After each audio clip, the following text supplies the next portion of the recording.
What's going on, guys? Welcome back to another video. Today is going to be another install video on my 2021 Can-Am, so stick around.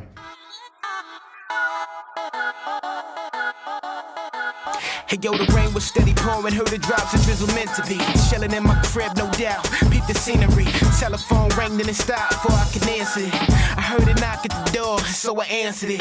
And with Jermaine, he had a little situation. Beef up on the block, and Orthodox that led the confrontation. He said these cats be acting hard on the block, and they be pumping, waiting, holding, so Dwayne got shot. Now see, Dwayne was just a knucklehead, but still... Guys, today's an exciting one. I received a Midpipe from RPM Power Sports, and it is so sweet. It's a pipe that I've been wanting to put on here for a long time. It's got the cutout valve in it, so you can flip a switch and do a straight dump out the side. So today I'm going to be throwing that on here. I apologize for those of you that want to hear like some good sound clips. Right now it's currently snowing, so I would pull it out and I would go up and down the street and give you guys a good sound clip after the install. But our plan is to do a good sand dune video. We're going to go out to the dunes. We're going to show the blow-off valve. We're going to show all the exhaust stuff. We're going to do some sound clips so you guys will hear what it sounds like in the dunes. So just stay tuned for that. Those of you who are like, I just want to hear it. I don't care about the install. I can probably figure that out. There's a video coming. Just stick around. All right, so I'm super excited for this install. It should be fairly easy, pretty straightforward. So like I said, this is the RPM Midpipe with the cutout. So it's got the electronic controlled valve in there, which is really cool. And overall, it looks awesome, guys. I really am impressed with how the welds look. The quality is just, it's really nice. Very happy with it. So if you're considering getting this Midpipe, I think on RPM side by side it shows about $749, so $750. If you guys want to use my discount code that you can use on checkout, which is Mainstream 801, just apply that in the coupon section and you guys will get a little bit of a discount, which is awesome. Huge shout out to RPM for allowing you guys to save some money on your purchase. So like all my other videos, the first thing I want to do is go over the quality of it. If you guys are considering buying this and you're like, $700, I'm not sure about that. Honestly, guys, I would say right now it is definitely worth it. The welds look really good. Looks like it's going to be just a straight fit. You don't have to cut anything like always. It'll just be removing some stuff and throwing this sucker in. So it's pretty cool that they put the two different bungs in there. So this one's for your O2, the stock factory O2 sensor that's in there, which is right up there. And then they give you an extra one. So if you want to run like a wideband O2 sensor, you can throw that in there, wire that up and put a gauge on the dashboard. So that's cool that they thought about that. Same thing back here. You're going to have your 4 springs, which are the 4 springs in here. If you watch my other video, you'll see how to take those off. We'll pull all 4 springs on here. The slip-in part of it will go right into the other exhaust that I've got on there, so it should be pretty straightforward. And yeah, I'm very happy with it. I'm excited to hear this thing and really open it up at the sand dunes. And I'll give you guys some rev clips here today, but like I said, it's hard to kind of tell when it's just sitting here in a garage, but at least it'll give you some sort of an idea. So what I plan on doing for today's video, I'm going to install this Midpipe with no instructions. So RPM gives you a little QR code. You can take a picture of that, go to their website. They'll give you a step-by-step guide. I'm not going to do that. I'm going to just straight get up in there, look what I need to do, pull the parts off. Like I said, it's so straightforward. There's like no bolts. There's nothing to bolt this thing on, which is cool, besides taking off like the heat shield. So you will need to get access through the center of the 2 seats, whether you have a 2-seater or 4-seater. 4-seater is going to be in the back. 2-seater is just right in the middle of the 2 seats. You'll need to pull that access cover off to get to the turbo, which I will show you here. You'll have just a clamp. You'll pull the clamp off, you'll pull the springs off, and that Midpipe should come right out. It looks so straightforward, guys. Again, with all my other videos, if you're stressed out about putting an exhaust on your side-by-side, I would not worry about it. RPM did a great job of just simply swapping the parts over and calling it good. And then, before we dive into this, what you get with the kit is you'll get the Midpipe, you'll get the bracket. I believe this bracket goes up towards the elbow here to support, so it's not laying on the turbo, putting any weird pressure on the turbo. So I'm assuming this probably goes like on here somewhere. We'll figure that out. Like I said, no instructions. We're going to just go through it. There's your instructions on there. We're going to avoid that. In the packaging, you have all the wiring you need with a rocker switch to open the valve. You'll have your V-band clamp here. That'll go right on the turbo and on this section here. No gaskets because you don't need them with a V-band.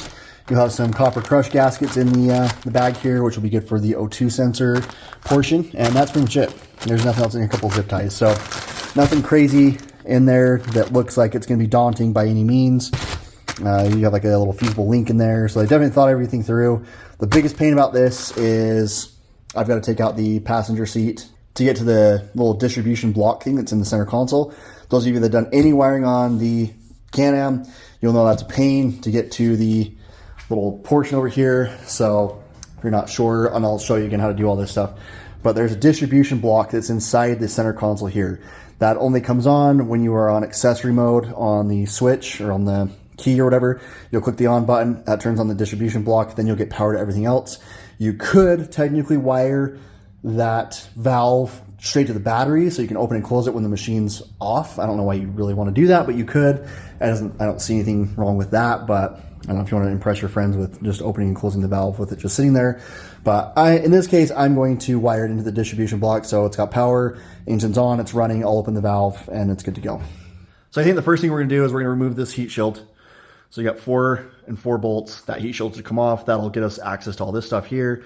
I'm probably going to try and remove the O2 sensor while this pipe's here, so I have some good leverage to just loosen that thing up, and then I'll kind of tuck it over to the side so I don't damage that. Then I'll do the springs and the V-band clamp, and that pipe should just come right out.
Wasn't too bad, took me just a couple minutes.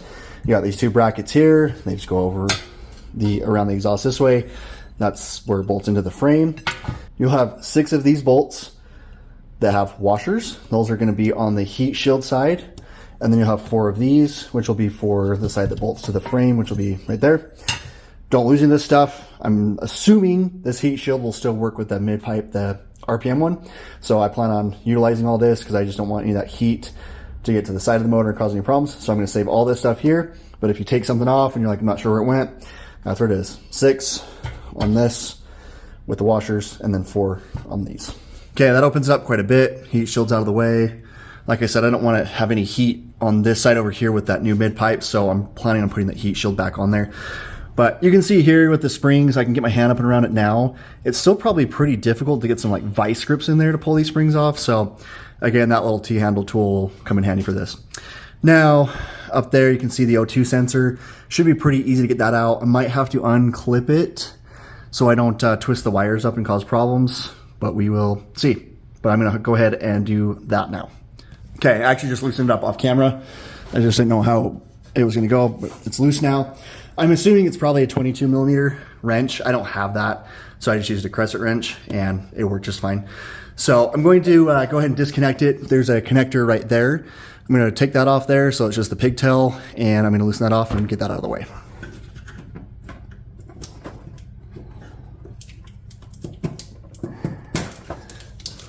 That was pretty straightforward.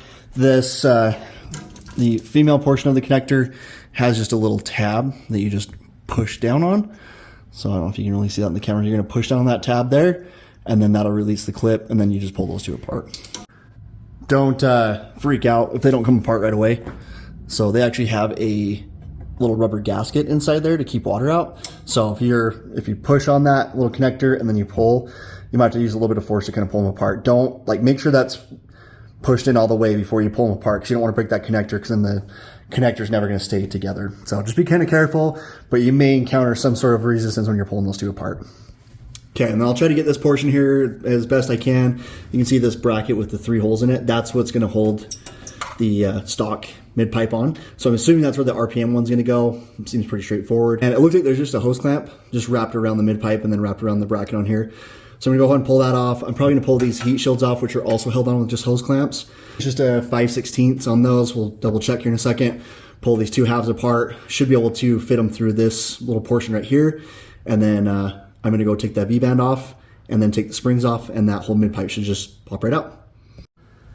All right, it's kind of hard to capture some of this stuff, but I got this hose clamp off. It is 5/16. It's easier just to get in there with like a box wrench because the hose clamp portion, the actual drive portion of it, is facing towards the back firewall, so you can't really get a socket or like a driver in there. So just use a wrench on that portion, and now it is free from that bracket there. It's not obviously going to move yet because it's still bolted to the turbo. I am going to go ahead and just take the springs off now. That way I can use the leverage of the clamp on the turbo to pull those springs off, and then I will pull the V-band off, and then we'll pull that, pull the whole mid pipe out.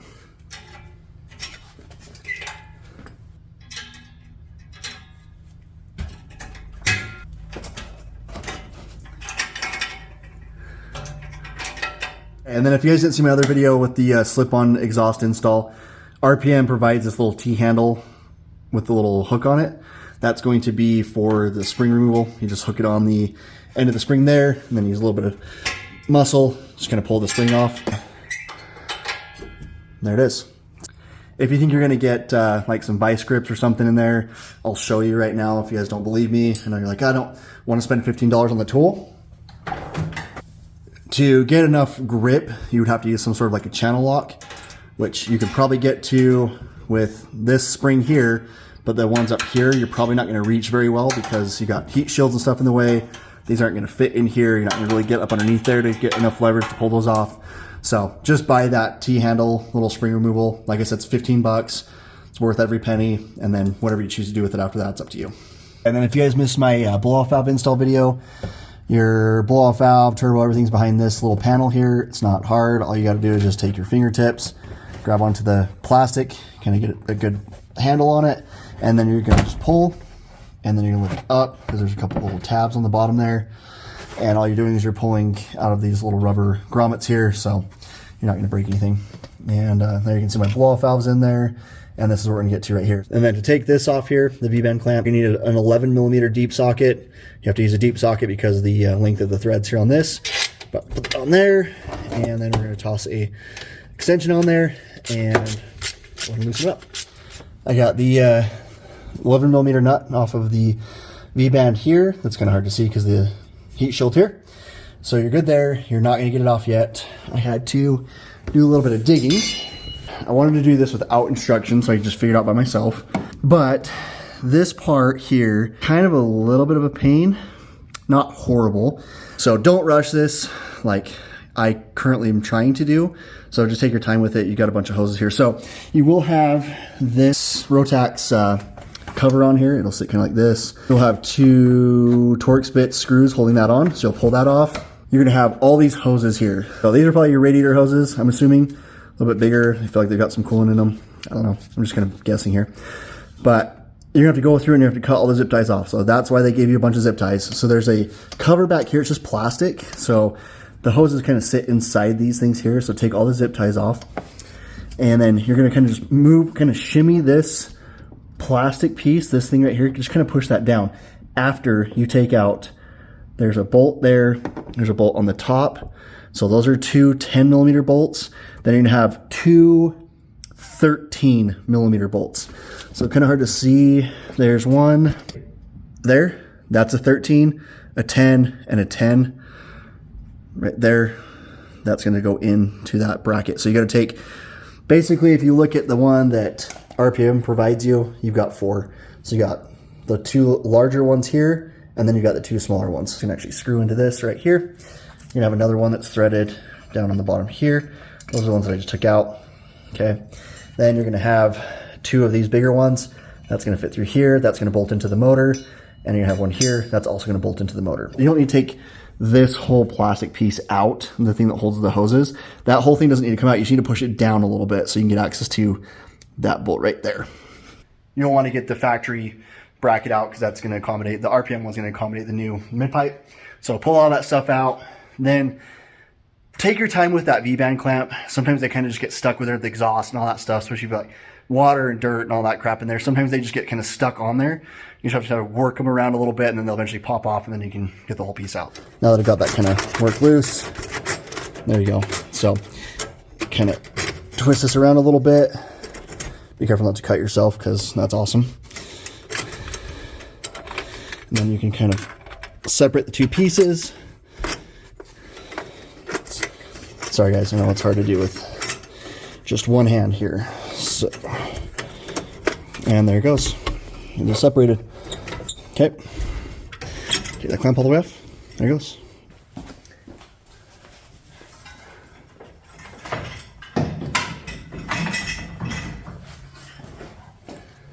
All right, I'm gonna go ahead and just pull those hose clamps off and take these two clamps off because I think the bracket, the factory bracket's just kind of stuck inside there. If I did it again, I would just try and pull those off before doing any of this, but at least now I know.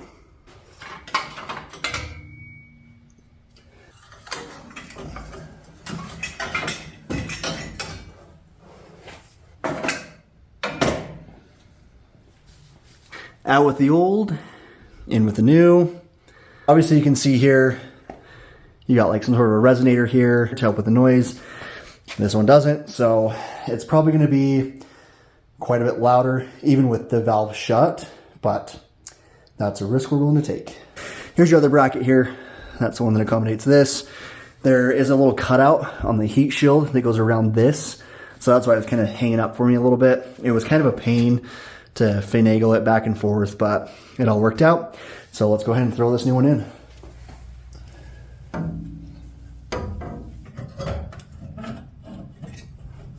I kind of just set it in there, just carefully resting on stuff there. I'm gonna go ahead and put the turbo side on first, get that all lined up. I'm not gonna tighten anything down yet, then I'll do the springs.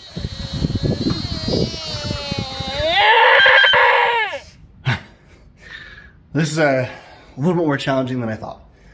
Not bad. So this is kind of a multi-handed operation. When I say multi-handed, I mean like more than just two. So you gotta have someone kind of supporting the mid-pipe from the back of the machine, and then someone inside to get that V-band clamp on there. Once it's on, everything kind of goes into place, tighten it down. You have pretty good access from the back of the machine right up to the back of the turbo to put that clamp on there. But man, whew, I'm out of breath. That was a little challenging to do it by myself, but it's in there. So when I say to access it from like back, so obviously you gotta put the mid pipe in through here, and then it's right there, kind of in the back, you can see it. So if you're doing this by yourself, you can actually reach through this portion here, and you can see right to the back of the turbo, there's the V-band clamp part of it right there. You kind of line everything up, kind of twist that on there by hand, and then this part will kind of sag down, so it'll kind of go up at an angle like this. So don't tighten that down all the way, just make it kind of loose, and then swivel it up, and then it joins into the exhaust back here. Luckily, the stuff back here has a little bit of play. There's a rubber grommet in here, so it gives you a little bit of play to grab this and kind of pull it back a little bit to get the mid pipe to kind of pop in there. So it's all being held in, there's no springs on there yet, but that looks pretty freaking cool. Man, I can't wait to hear it. It's gonna sound so good. So I'm gonna go ahead and put the springs on now, up here, tighten down that V-band clamp, and then I'm gonna probably call it a night, and I'll do the wiring probably tomorrow. So this will be kind of a, not a two-part video, but you'll get 2 different days. So, but yeah, guys, that looks pretty mean. That just kind of side dump right there. You can see the turbo stuff up there. So it's clean, looks really good. I'm really happy with it. All right, so today's a new day. I got some more stuff done on the mid-pipe install that I just didn't do on camera. Just easy stuff like putting the heat shield back on and getting the RPM bracket that holds the mid-pipe in place. Mid-pipes, it's all done. I got everything else in there. I got the O2 sensor in. I got the plug in for that extra little bung for running a wideband. And I got the heat shield back in. So the heat shield's kind of tricky. You do need to cut quite a bit out to utilize it with the new mid-pipe. So because this stuff all runs through here, you actually got to go in and cut a lot of this part of the heat shield out. Kind of have to cut around like in a half circle. So it accommodates this portion of it right here. Up here, you have to cut quite a bit of the back of it out to fit the back two springs. The loops on the new mid-pipe are a little bit bigger, so the heat shield, they run into the heat shield as you're pushing the heat shield on this way. So I just cut a big square out the back. So if you were to look at the other side, you'd see the springs on the other side, but there's still quite a bit of the heat shield. I wanted to utilize this heat shield because right there is your charge pipe from your intercooler. So I didn't want to just not run this and have a bunch of heat coming off this thing and heat soaking this tube here, and then running into boosting issues. So, and then here is the RPM bracket. So you can see here, it might be a little difficult to see, but this piece is plastic, and you can see there's individual spots here, and that's all for the separate hoses. So this piece down there actually kind of fits here, and all these hoses kind of plug into these little spots here. This thing's a little tricky. You can see I've kind of just pushed it down to the side a little bit. That actually will cover this portion of this bracket. So you'll be able to see the RPM here, but that plastic piece will actually kind of cover and then utilize 2 of those holes in the bracket to hold that on place. So there's one of the holes right there that will bolt onto the bracket there. So I'm gonna go ahead and do that. It's kind of hard to do with just myself, but I'm gonna just push that back into place, show you where all the hoses go, and then I'll be zip tying it back in there. So if you can see here, there's a bolt there, and there's a bolt there. Those ones bolt into the motor itself. There's a hole right there and a hole right there, and that is for this plastic mounting piece. So I'm gonna go ahead and push that in real quick, and then I'll show you what it looks like after. Now you can see here, each hose has a designated spot. So there's these hoses here, one of the bigger coolant hoses, you got a hose here, hose there, and then you got some wiring that goes in that bottom one there. Now each little spot has little openings here for zip ties. So you'll go through and zip tie each one of these into place. And that's pretty much it. These 2 little brackets right here, that's for the piece of plastic that covers all this. They just screw into those.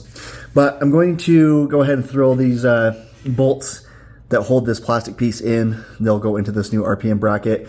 I will throw those 2 in. There's one that goes right in that little spot right there, and there's one that goes in the spot up there. So I'll hurry and throw those 2 in and show you what that looks like. All right, got those 2 bolts in. So you can see there's one right there, and there's one right there. Those 2 bolts just hold this whole piece in here.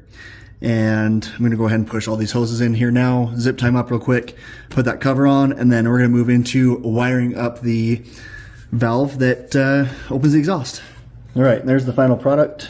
So you can see everything's nice and clean inside here. I've zip tied everything to the plastic piece, and there's a few areas I couldn't quite get the zip ties in and around the hoses, but they'll be all right.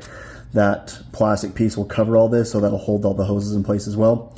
So I'm gonna throw that on there, and then we'll start the wiring process. Now for the part it's easy, it's annoying. If you guys own one of these Can-Ams, especially a 4-seater, you know how annoying it is to have to take out the front passenger seat every time you want to get to that distribution block inside the center console. So it's just 4 bolts. You just take them out, seat just lifts out. You have to undo the seat belt straps out of the actual harnesses. It's not hard. I'm gonna do that, and I'll show you what it looks like when you pull the cover or that little plastic piece out of the center console so you can get to that distribution block. The wiring's gonna be really easy. It looks like a straight plug and play. I'll just have to run the wiring through the center console, and it should all just hook right up, and then I'll just have to find a spot for the switch because all my spots are taken up. So I'll have to maybe move some stuff around, but we'll get to that point, and then we'll go from there. Seats out, obviously, 18mm nuts back here, 13mm nut and bolt on the front. Yep, 2 of those. Now in the center console, we're gonna be pulling this out. You can see it's already popped kind of out a little bit. There's a bolt there and a bolt there. Make sure you take those out. And then you'll just kind of grab this. There's just these little blue tabs. You just pull on it, they'll pop out. You're not gonna break it. I've taken this out plenty of times. You're gonna have little drop down pieces right here. So you can actually kind of bend this a little bit. I'm doing it just one-handed here. So you'll see here, it's not that difficult. Lift it out and set that to the side. And right here is the distribution block. You'll have power and ground, and on the harness that RPM gives you, you'll have power, ground, pretty straightforward. You'll have a fuse there. We'll just run all that stuff back through here. It'll pop out back in that little firewall area. I'll show you. It's pretty straightforward, but we'll go ahead and do that. I'm going to just test it really fast. So I'm going to just hook these two up to the block, turn the power on, and then I'll have everything else plugged into the electronic valve back there. Just make sure it opens and closes. Then we're good to go before we run all this wiring. If you're not sure, on this distribution block, you've got ground, power, then you have accessory. So I have it right now hooked up to this. Nothing's like hardwired in yet, but if it's hooked onto this bottom one, the switch won't actually work. Like, so right now it's got the display's on, so it will open and close. But once that turns off, or if I pull the key out and I shut that off, this is now dead. Okay. If you want to just run it all the time, like if you want to be really cool and then you want to just show your buddies all the time that your valve can open and close.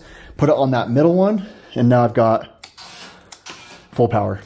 So I think what I'm going to do is probably put it on to the accessory one. So I'm probably going to hook it onto this one and call it good.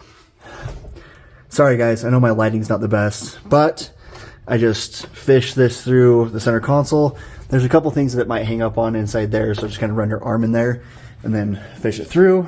And it comes through the back center console here, right here. So there it is, and it just feeds underneath that into the engine compartment. So there's the other wire right there, or the rest of it. Then I'll just run it through this way. I'm going to tuck it against the back of the firewall here and then clip it in. And then the excess wire, I'm probably going to utilize this space in here. Even though the cup holder and stuff sits inside here, I'll probably kind of coil it up and set it inside here so I have a little bit more room so I don't have any issues with the wiring. And that's pretty much it. All right, got it all wrapped up. I decided to put the rocker switch just in the center console. Everything else is taken up by other stuff, my rugged radios, lights, all that stuff. So I just had to cut out the little rectangle piece that's just kind of right behind the shifter. Just right there, not a big deal. Everything's back together, pop the center console back together. The excess wiring is just underneath that, which is totally fine. It'll be out of the way. And there's the exhaust all done up. Looks really good. I'm super happy with it, guys. It looks awesome. Kit's really good. So I did the whole entire thing without reading the instructions or even looking at the instructions. If you're not as cool as I am and you're like, I don't know how to do that, I'll look at the instructions.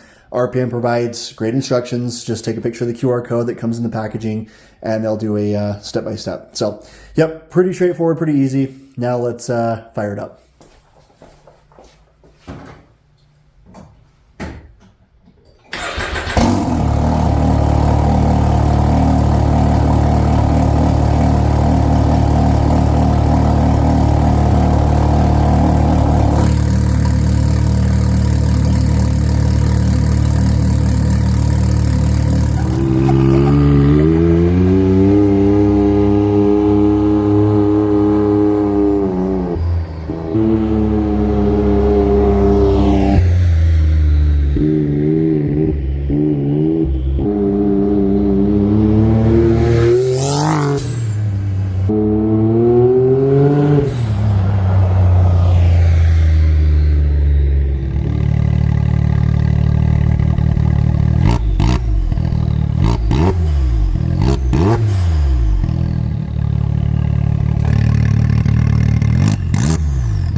This thing sounds pretty good. I should have done this a long time ago. It doesn't sound like just a straight open dump because not all the exhaust is going through that side cutout. Some of it's still going through the muffler a little bit. So you get like just a really good tone. It's not raspy by any means. Like I know sometimes like my Supra when I drive that because it's just a straight turbo back exhaust. Sometimes it can sound a little too much, but this thing just sounds pretty throaty. I mean, it sounds really good. Good tone. It sounds amazing. So hopefully you guys enjoyed the video. I know it's not super exciting. This was a very hard install to record by myself just because there's a lot of things going on and a lot of little steps. Again, not hard. I haven't had anything from RPM yet that's been a hard install. I'd say just give yourself time. Like I've said in all the other videos, just give yourself enough time. Don't rush it. If you think you're going to throw this mid-pipe on like 5 minutes before you go to the dunes, probably not going to happen. There's a little bit more to it than that. I'd say give yourself several hours to get it done and you'll probably be good. But that being said, guys, I hope you're enjoying the videos. I know a lot of you are here on my channel for the super content and you're like, we're seeing the side-by-side stuff. We don't really care about that. I apologize. I had stuff, these parts I wanted to put on the Canam for a while now, and I wanted to get it done. I figured I might as well make a video out of it. But don't worry, guys. It's still here. Hasn't gone anywhere. I've actually been talking to another tuner who's going to help me hopefully get the car situated, get it tuned, get it running. I think we are super, super close. I just got to take the time to go through it, and it's just been very daunting, and it's a task I just don't want to deal with right now. So I apologize again. If I get anything working soon on the Supra, I will film it. I have some plans on getting some other things done, like some hoses and things kind of sorted out. So maybe I'll do a couple videos on that. But it's still pretty chilly. I can't really drive the car. I can. The weather's been okay, but it needs to be a lot warmer for me to take this thing out. So I'm not super bummed that I can't drive it quite yet. It'll be perfect when the weather turns and I can take it out again. So stay tuned for more Supra content. Again, I apologize, guys. It's coming. Those of you that are here because of the Supra stuff and you guys have stuck around because of the Canam stuff, maybe watch my videos, I seriously appreciate it. You guys are awesome. I also want to give another big huge shout out to RPM. Those guys are awesome, killing it in the side-by-side world, you know, just have great parts, great, you know, service overall. And if you guys are looking for anything for your side-by-side, Canam, they also have Polaris stuff. Go check them out. Head over to their website. Use Mainstream 801 at checkout. Just enter that, Mainstream 801, and it'll apply a discount to your guys' purchase. Save you some money. That being said, guys, if you are liking the videos or you stumbled across my channel because of the side-by-side stuff or the Supra stuff, smash that subscribe button. Leave a comment, like the videos. Just lets me know that you guys are enjoying the content that I'm providing. And we'll see you guys on the next one. Beef up on the block and orthodox to let the confrontation. He said these cats be acting hard on the block, and they be pumping weight and holding so Dwayne got shot. Now see, Dwayne was just a knucklehead but still with his cousin, and I'd be wrong if I ain't help him when it's beef. He gon' rush and he said, listen, homie, ain't no time for this.